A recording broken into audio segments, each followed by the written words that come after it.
Hi guys, I'm Kyungmi Kim at Korea Institute of Psychoeducation. Conventional concepts of sexuality set limits on the scope and depth of sexual pleasure. Today, the most difficult factors are discussed, which are men's standards for sexual pleasure in having sex, and women's feelings regarding sexuality and having sex. All men have their own standards regarding sexuality. These standards are formed and maintained in order to satisfy men's sexual desire. For example, if a man has a strong idea that a full bust arouses him sexually, he is likely to be aroused and satisfied only when a woman has a full bust. Then this man may have less sexual pleasure from having sex with a woman who doesn't have a full bust, or he may exclude women who don't have a full bust from his prospective sex partners. Having strong preferences or standards about sexuality leads men to develop sexual dysfunctions. Men's standards regarding sexuality based on their own sexual desire are the biggest contributor to setting limits on their sex ability and sexual pleasure. In other words, men can enter the world of limitless sexual pleasure only when they discard their own standards based on sexual desire. Men's sexual functions can also be maximized only when they are free from sexual desire and specific standards regarding sexuality. It means that men can comply with any woman who they choose to love and protect to achieve sexual happiness in the relationship.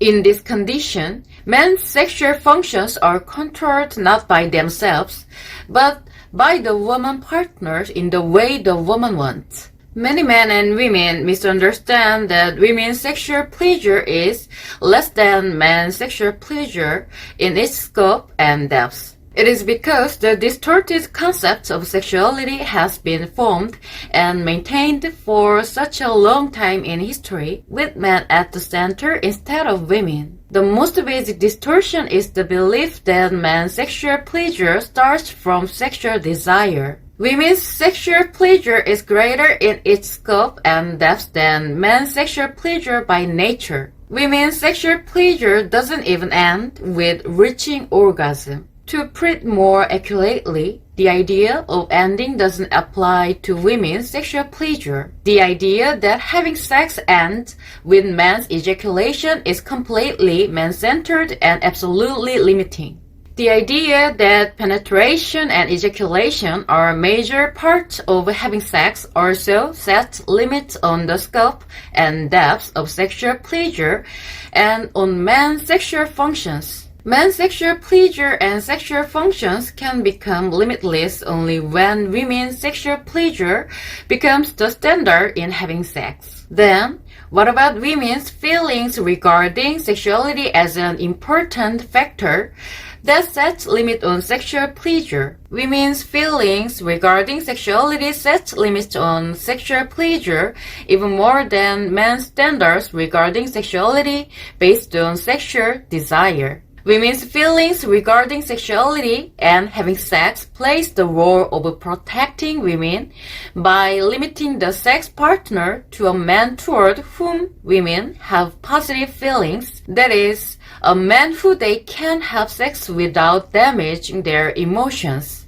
However, women often activate this safety measure against men who love and protect them. Women usually block the activation of sexuality against the counterparty toward whom they have negative feelings, or they activate sexuality to compensate for their negative feelings. It indicates that for women, sexuality is only a means for managing their feelings. Women feel that they don't need to activate sexuality when their desire for attention is satisfied, or they cannot proceed naturally in having sex by the operation of the sense of shame or repulsion. As a result, having sex may actually make women's feelings even more negative. The whole situation may lead women to limit their sexual actions, making it hard for men, sex partners to find women's responses for them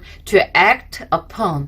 Then men cannot but lead the full situation and their sex life becomes man-centered. Now, men cannot but adopt and follow their own standards and knowledge on sexuality, which naturally focuses on penetration and ejaculations, entering the vicious cycle. It is as if women lead men to set limits on the scope and depth of sexual pleasure. It doesn't mean that women need to have sex with any man without involving feelings. The sex partner must be someone who has healthy body and mind, and someone with whom you can have sex in a safe environment, and this applies to both men and women. Especially in case of women, they should be safe physically when having sex, and their sex partners must be men who protect their body, mind, sexuality, human relationships, and even financial values.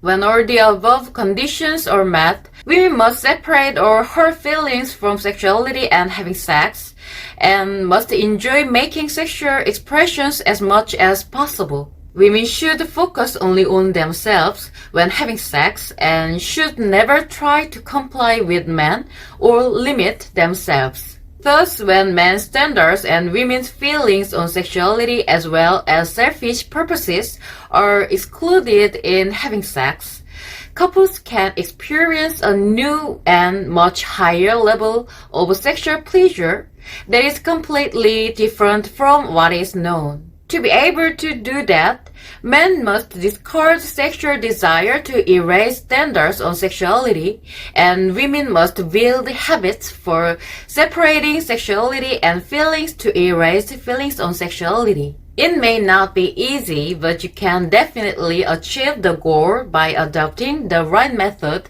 and making efforts.